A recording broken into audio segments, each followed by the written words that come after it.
U.S. military operations in Afghanistan continue with our primary focus on the safety and security of the troops who remain in Kabul. On Sunday, U.S. military forces conducted an unmanned over-the-horizon airstrike on a vehicle known to be an imminent ISIS-K threat. This self-defense strike successfully hit the target near Kabul airport. Significant secondary explosions from the targeted vehicle indicated the presence of a substantial amount of explosive material. We are aware of reports of civilian casualties, and we take these reports very seriously, and we are continuing to assess the situation. Separately, at approximately 11 p.m. Eastern Time last night, as many as 5 rockets were fired at the Kabul airport. U.S. military forces successfully employed our force protection measures to thwart that attack. U.S. forces retain the inherent right of self-defense and are authorized to meet threats with a swift and forceful response. Force protection is paramount in this phase of the operation. Over the weekend and into today, evacuation operations continued. Yesterday, 26 U.S. military aircraft, all C-17s, departed with approximately 1,200 evacuees. In total, there were 28 flights out of Kabul airport in the last 24 hours, which included the remaining coalition departures. As of today, more than 122,000, including 5,400 Americans, have been evacuated from Afghanistan. U.S. military troops have shown tremendous bravery and compassion as they put themselves in harm's way to evacuate as many American citizens and Afghans as possible during this operation. That work by U.S. service members continues across the globe at a number of intermediate staging bases and DoD installations. In CENTCOM, more than 27,000 passengers await follow-on movement from 6 active locations. In EUCOM, 3 active locations currently have more than 22,000 passengers, and today 17 flights will transport about 3,700 passengers to both Dulles International Airport with approximately 11 flights and Philadelphia International Airport with 6 flights. In NORTHCOM, there are nearly 13,000 passengers that remain at 5 different U.S. installations. These numbers are a snapshot in time, and movement of personnel is very fluid. We do not expect these passenger totals to match the total number of evacuees from Afghanistan, nor will they match the total Afghans arriving to the United States.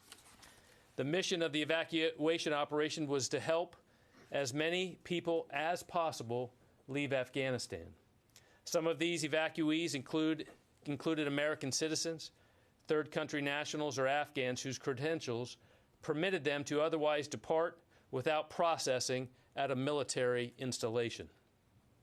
Military, civilian, and contract personnel continue to work closely with both government and non-governmental agencies to meet requirements and provide additional capabilities for families as they continue their transition. While operations in Afghanistan will conclude soon, the DoD effort to support the interagency is ongoing.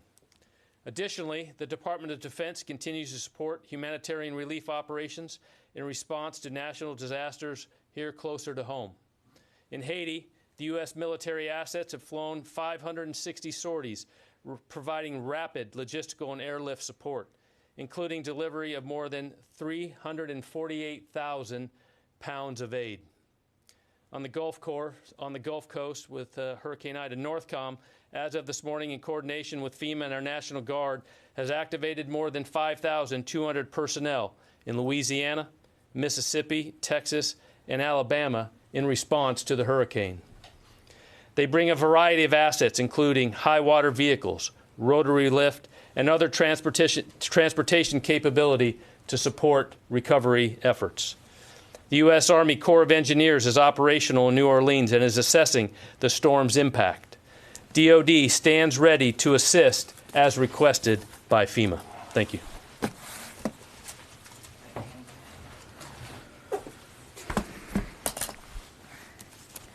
Okay, I don't have anything to add, so we'll go to questions. Lita. General, one quick follow-up and then a question.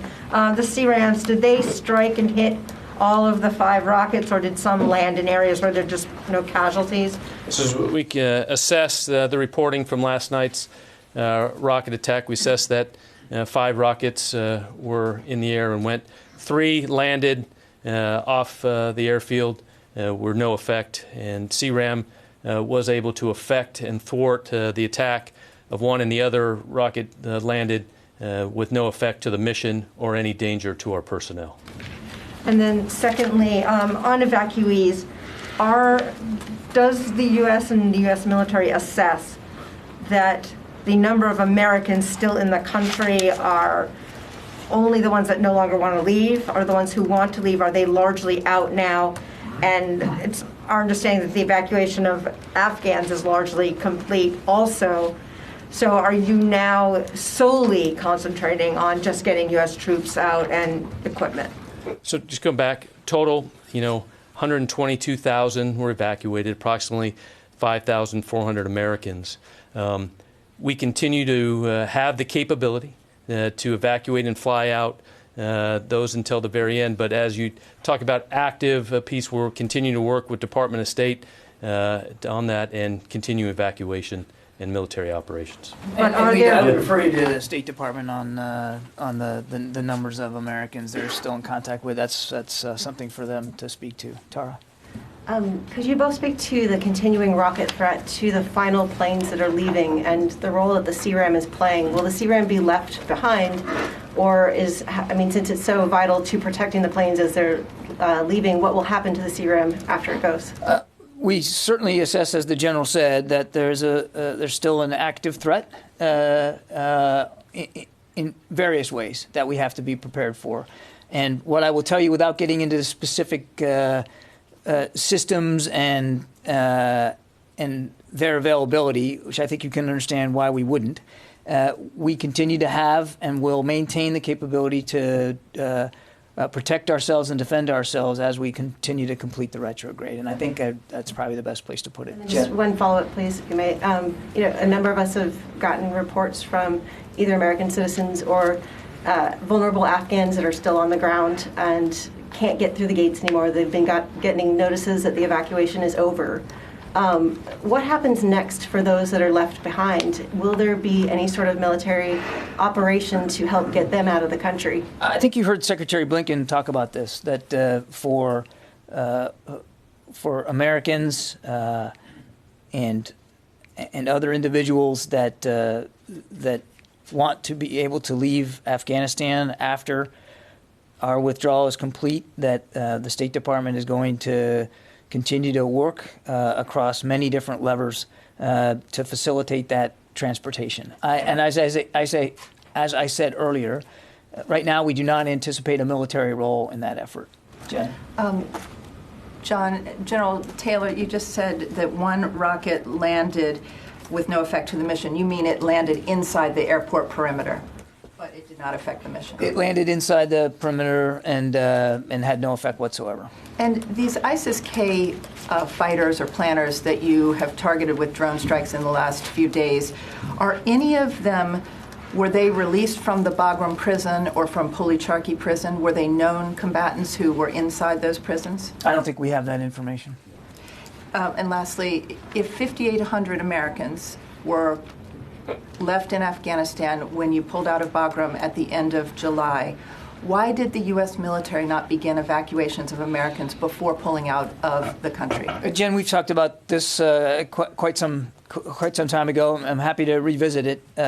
We were already baked into the retrograde plan way back in the spring, was the possibility for non-combatant evacuations and helping people get out. And we were in constant conversations with the Ghani government, as well as our colleagues across the interagency, about what that would look like and when would be the right time to do that. And in anticipation of it, well before the provincial capitals started toppling there towards the middle of August, Secretary Austin pre-positioned forces closer into the region to the degree of taking an entire Marine battalion off of the USS Iwo Jima and moving them ashore to Kuwait so that they would be ready. So this was something that we had been planning for and preparing for.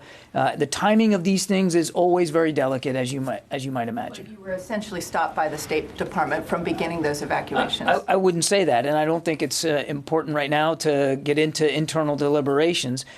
We were obviously still in close contact with the Ghani government, which was still, he was still the president of the country, and you have to be able to have those conversations too, because our expectation was that the Ghani government would stay in place.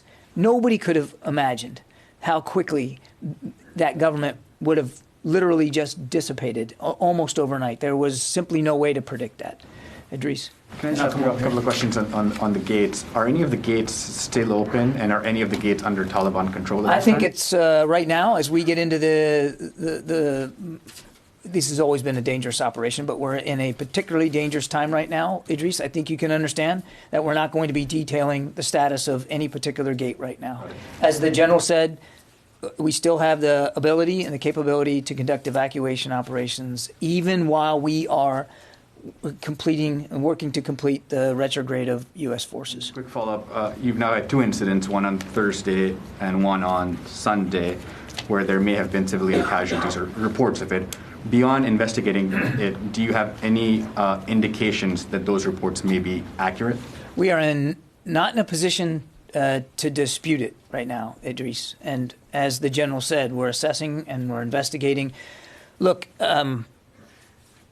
make no mistake, no military on the face of the earth works harder to avoid civilian casualties than the United States military. And nobody wants to see innocent life taken. We take it very, very seriously. And when we know that we have caused innocent life to be lost in the conduct of our operations, we're transparent about it. We're investigating this. I'm not going to get ahead of it. But if we have, verifiable information that we did in fact take innocent life here, then we'll be transparent about that too. Nobody wants to see that happen. But you know what else we didn't want to see happen? We didn't want to see happen what we believe to be a very real, a very specific, and a very imminent threat to the Hamid Karzai International Airport and to our troops operating at that airport, as well as civilians around it and in it. And that was another thing that we were very, very concerned about. Over here, David. The President had said that the likelihood of an attack within the next 24 to 36 hours was highly likely. He'd been told that by his military commanders. Then after that, there was the strike on this vehicle. After that strike, is another attack still considered highly likely? We are operating under the assumption that we need to be prepared for future potential threats. And as the general detailed for you in his opening statement, there was, in fact, after we took this airstrike against this vehicle, there were rocket attacks, indirect fire rocket attacks on the airport. So the threat stream is still real, it's still active, and in many cases it's still specific. And we're taking it very seriously, and we will right up until the end. You didn't specifically answer the question about whether the Taliban, you said you weren't going to talk about who was at what gate, but are the Taliban on the airport? Not to my knowledge, they are. No. Yeah. Thank you. I have a few today. Sorry. You mentioned 122,000 have been evacuated. How many of those are SIVs and their families? I don't have a good breakdown of how many in the 122,000 are SIVs and their families. That's really a better question for the State Department. We know that roughly 5,400 of the 122,000 are American citizens, and the vast majority, of course, are Afghan, and I just don't have a breakdown of that. Well, our reporting is saying that there are about 7,000 of the 88,000, so that leaves more than 80,000 SIVs and their family members left behind. Does the Pentagon see that as a success leaving 80,000 people, SIVs, who worked alongside our troops behind? Carla, I can't verify that number, the math you just gave me, and I can't tell you what the breakdown is right now between the more than 12,000, maybe more, Afghans that we were able to evacuate in the course of less than a couple of weeks. I can't give you the breakdown right now. I honestly can't. What I will tell you is that obviously we wanted to get as many people out as we could. And in the course of a very short order of time, 122,000, the largest airlift that the U.S. military has conducted, got 122,000 people to safety. Now, there will be a time when this is complete that the State Department can do the math and figure this out. But I think we're all focused right now on continuing the mission that the general described us doing and making sure that right up until the end that we can get people out safely, including evacuees. And then secondly, we have sources that say Marines guarding the airport allowed relatives and extended family members of Kabul embassy local staff, despite not having documentation. But meanwhile, spouses and children of Afghans who hold American citizenship and legal permanent resident status were turned away in some cases. Have you heard this as well, and can you confirm this? I have not heard those reports, and I cannot verify them. I will tell you that without speaking to these reports, the Marines and the soldiers that have, for the last couple of weeks, been helping consular officers man these gates and help process people in did heroic work. And they had to make decisions in real time about trying to help people get out. And the numbers speak for themselves. 122,000 plus is significant. And a lot of lives were saved. And a lot of lives are now in a better place, and they're going to have opportunities they couldn't have had before, thanks to the work that these troops did in concert with their State Department colleagues at these very dangerous gates. And one more, if I may, not on Afghanistan. Beijing has come out with a new South China Sea policy, which forces people to self-identify while approaching their self-claimed maritime territories. This policy reportedly goes into effect on Wednesday. Does DoD plan on following that policy? I haven't seen this report, Carla, so I'm not going to take it from the podium right now. What I will do is take the question back, and we'll try to get you a better answer. But you're hitting me up with a statement from the Chinese that I have not seen, and I'm not going to speculate at this time. Nazira. Thank you, John. There's a question that many of Afghans want me to ask you. They said, why President Biden not warning the Taliban that if any of a U.S. citizen or Afghan allies are hurt or killed after our departure from Afghanistan, their leadership will be targeted, just like ISIS was targeted recently? Nazir, thanks for the question. I think the president has been very clear that what our expectations are once this retrograde is complete with respect to the safety and security of American citizens. I mean, I think we've been very clear about that. And as you heard Secretary Blinken say, we're going to continue to pursue a variety of means to help those Americans who want to get out after we are gone, get out. Yeah, Tom. You talked about flights heading to Dulles and Philly. Can you give us a sense of how many people are on those flights and the breakdown of Afghans in the U.S.? I can't give you the, by manifest, so what we think is of today's 17 flights, 3,700, the majority of those are Afghans. Now, as a priority at these lily pads that are done are immediately to get the American citizens there first, and then, other green card holders on those pieces. But the majority of the flights today of those 17 are Afghans. Now, I understand the congressional people are being briefed that you're starting to destroy munitions as well as equipment. Can you give us a sense of that effort?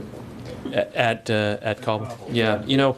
What I go back to is commanders on the ground retain that authority and the capability to remove or destroy equipment and weapons to ensure that those don't fall into the hands of anybody else. Well, are we going to get an accounting of what has been destroyed, let's say Blackhawks or other equipment? I think when the time is right, we'll be able to try to help better flesh that out. Time's not right for that right now, Tom. Barb. Two quick questions, if I may. On the strike against the vehicle, the Central Command talked about secondary explosions, I think, in that, but do you actually have visual evidence that there were secondary explosions? Are you convinced that there were? Because that seems to be one of the potential contributing factors to civilian casualties. So are you certain there were secondary explosions? Yes. I just have a follow-up on a different part of this.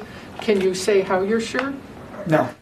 My other question then is this: as we inevitably come down to the final hours, what advice or thoughts for American passport holders or green card holders who might be trying to get to the airport and get through?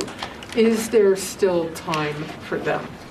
There is still time, and the State Department is in touch, we know, with additional American citizens. Again, given the tense security environment that we're dealing with, I think it'd be better to just not talk about it much more than that. But they are in contact. Court. What do you mean by there's still time that flights will continue tomorrow on the 31st? I'm not going to get ahead of the actual operational schedule, Courtney. I'm not going to do that. And then can you, a little bit more on the continuing strike from ISIS-K.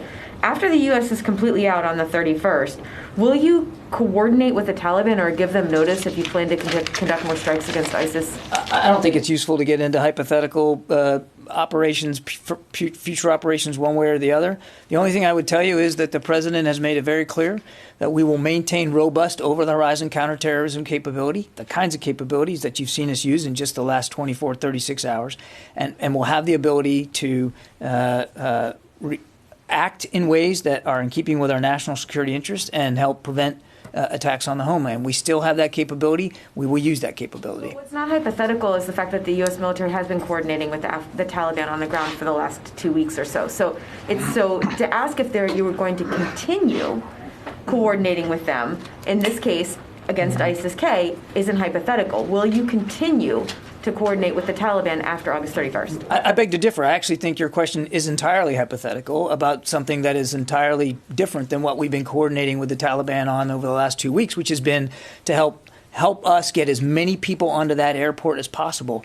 I do appreciate the sense of the question. I'm not trying to mock it. It's just that I don't think it's helpful for us to talk about what over-the-horizon counterterrorism capability is going to look like going forward and how we're going to execute it. Suffice it to say, we have the capability. We've demonstrated that over just the last couple of days in strikes that were not coordinated with the Taliban, and we have that ability to go forward. And then does the Pentagon or CENTCOM or whomever it would be have the authority to continue to conduct strikes against ISIS-K after August 31st, or do those decisions have to go to the president on a case-by-case basis? The commander on the ground has the authorities he needs right now. I'm not going to talk about authorities going forward. I will say this, not in terms of, I know what you're asking, specific approval authority for each and every strike. I won't talk about policy decisions going forward, except to say that the entire interagency, certainly the entire military chain of command, understands the existence of this threat and the possibility of this threat to continue to exist over time, and we have the capability to deal with it. Louis? Following up on these contacts with the Taliban, have there been contacts with the Taliban about the U.S. withdrawal that's going to be taking place right now and over the coming days to ensure that there are no misinterpretations of what's going on? The short answer to your question is yes. Without getting into detail, our commanders on the ground remain in communication with Taliban leaders around the airfield to deconflict and to prevent miscalculations and misunderstandings. And so far, that communication has been effective. And that applies to the withdrawal that's going on right now. It does. Nancy. I'd like to ask you about, or to follow up to Idris's questions. In the initial readout from CENTCOM on the strike over the weekend, on the car bomb and the suspects in it, the U.S. said that initially, the initial assessment was there were no civilian casualties. On what basis did the U.S. make that assessment? The initial statement said that we are assessing and we have no indications at this time of civilian casualties, if I remember the statement exactly, and that was true when it was said. We also put in there, or the CENTCOM put in there, that we are assessing, and we continue to assess. what I'm trying to understand is on what basis, in an over-horizon capability, are you making assessments on civilian casualties? How is that being done? Because, well, we're looking at a variety of means of information, and we're obviously collecting open press reporting, and we're doing the best we can to try to understand the situation locally as best we can, and that would include discussions with the Taliban about what they might be seeing. So there's a variety of ways that we are trying to do this assessment. And then can I get more clarity on why we can't know the names of the ISIS-K suspects that were hit on Thursday? I'm having a hard time understanding. They were described as high-profile planners, facilitators. Yeah. The president has said that we will hunt you down. Why can't we know who the you is? Well, there'll probably be a time when we can talk to you about the names. That's not the time right now. We are still dealing with, as we saw from last night's rocket attacks, very real, ongoing threats.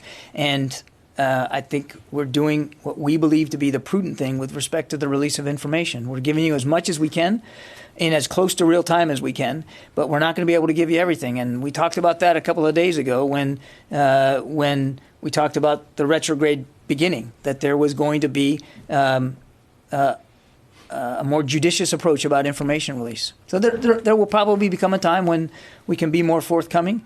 Now's not that time. Let me go to the phones here. I haven't done this at all yet. Alex Horton.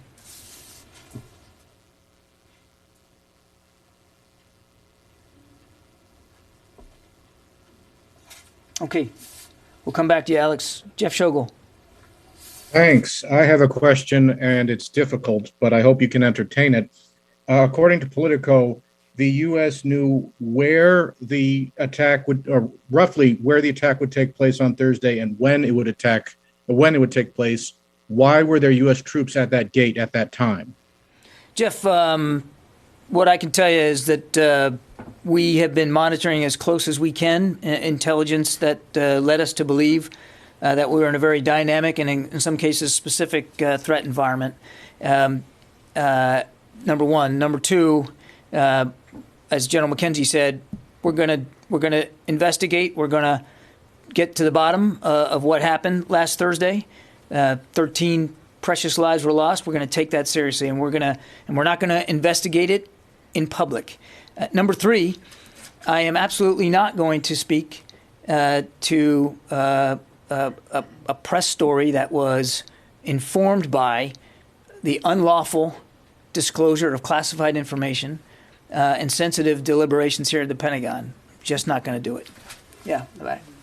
John, given being conducted at a residential area, this drone strike, the collateral damage of this strike was almost a certainty. So was that the only option you guys used? Just a question to both of you. Was there any other option to stop that bomb-laden vehicle? I'll let the general. I'll ask the general to provide context. Only thing I would say is that we've used the word dynamic a lot, and I know that sounds like Pentagon speak, but that's really the best way to describe the threats we're facing: dynamic, moving, fluid, quick, and because that's how ISIS-K operates, and we have to try to be as quick and as nimble as they are, and when you have what we believe to be an imminent threat, and we believe this to be an imminent threat, we took the action that we believe was the most necessary at the best opportunity to thwart that attack.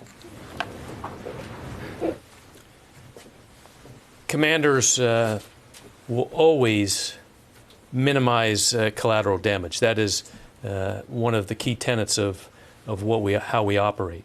In this case, just like Mr. Kirby said, that this strike prevented a high-profile attack against both, coalition U.S. forces and other Afghan civilians.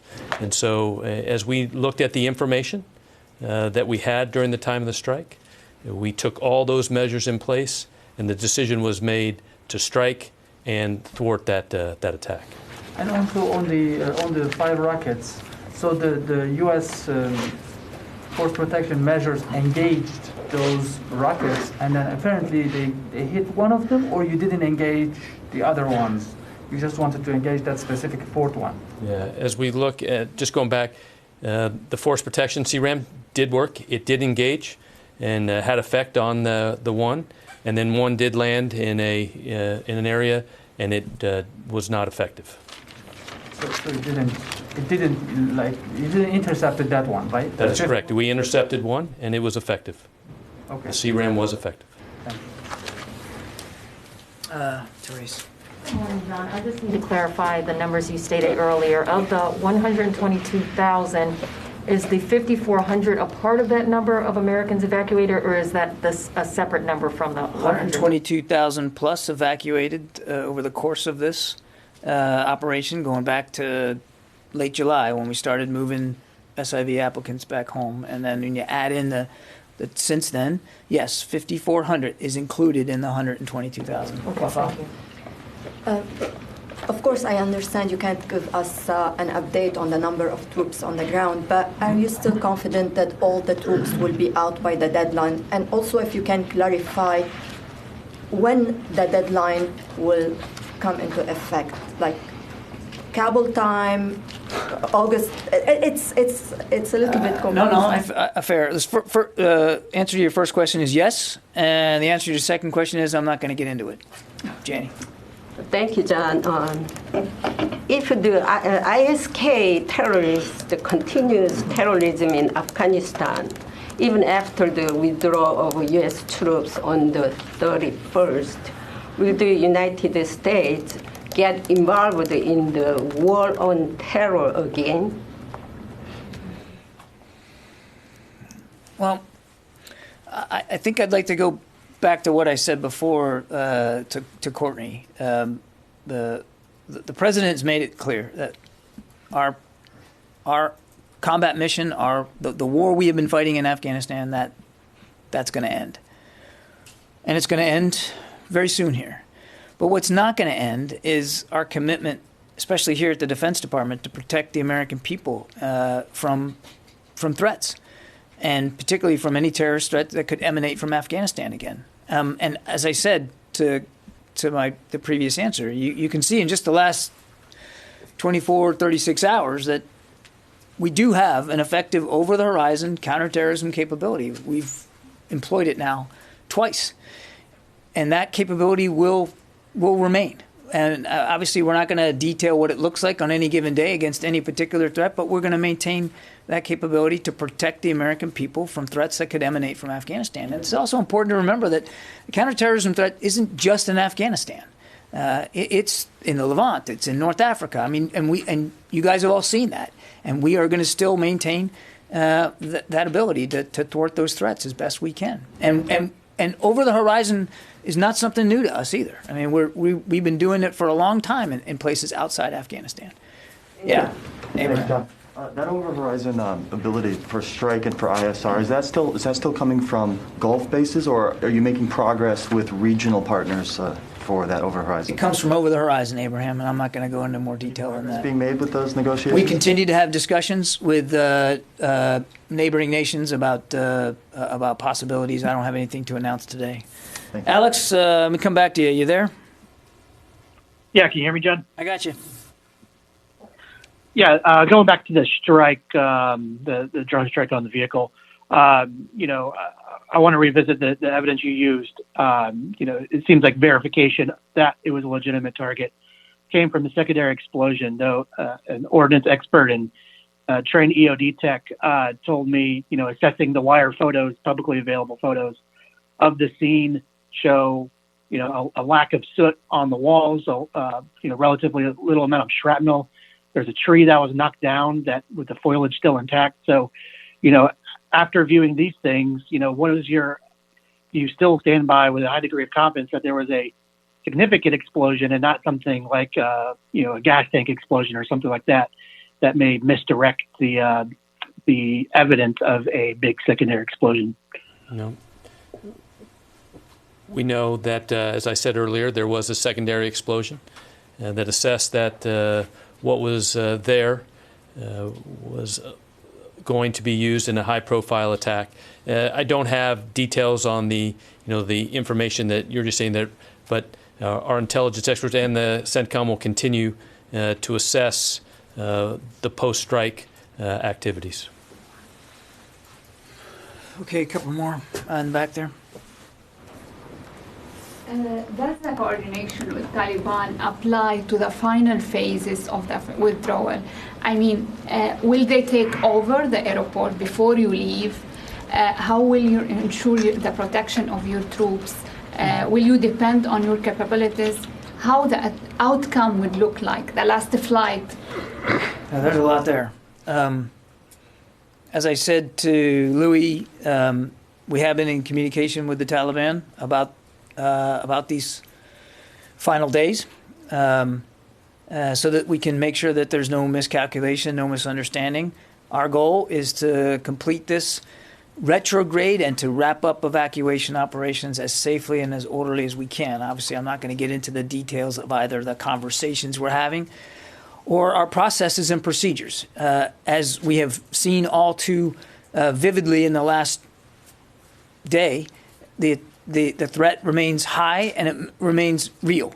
So what I can assure you is that that General McKenzie and Admiral Vasely, General Donahue there on the ground, they have worked out a very carefully coordinated method of safely completing this retrograde, and that's about as far as I think I can go. As for the airport will remain operational through our final flights. What it looks like after we are gone, I would just point you to what the Secretary of State said, that the international community, there's a couple of countries that have talked about being able to come up with an arrangement to keep it operational for commercial air traffic in coordination with the Taliban. I'll let those countries speak for their efforts with the Taliban. That would not be a U.S. military function. It would not be a U.S. military responsibility once we have completed the retrograde and we are no longer there. Just a couple more. Yeah, Megan? The ratio of flights to people getting out has gotten pretty high. Is that only indicative of fewer people coming onto the airport, or is that also a mix of flights filling up with equipment and supplies heading out? Yeah, so we're not going to get into details of load plans, but obviously we are reaching the end of our prescribed mission, so commanders are inflowing and outflowing those requirements needed to complete the mission. And are there still strike aircraft flying overhead, keeping out in case something's going on near the airport while everyone's getting on the planes? Assets, as we talked about, assets available. We're not going to get into the details of what's flying and what there is, but the commanders that are fulfilling this last part of this mission have all the assets they need in the air and on the ground and where they're at to complete the mission safely. 2 weeks ago, non-combatant evacuation operations are dangerous, period. The end of them, particularly one in an environment that we can't clearly cannot consider permissive, are particularly dangerous. And the commanders on the ground have the resources they need to enact appropriate force protection.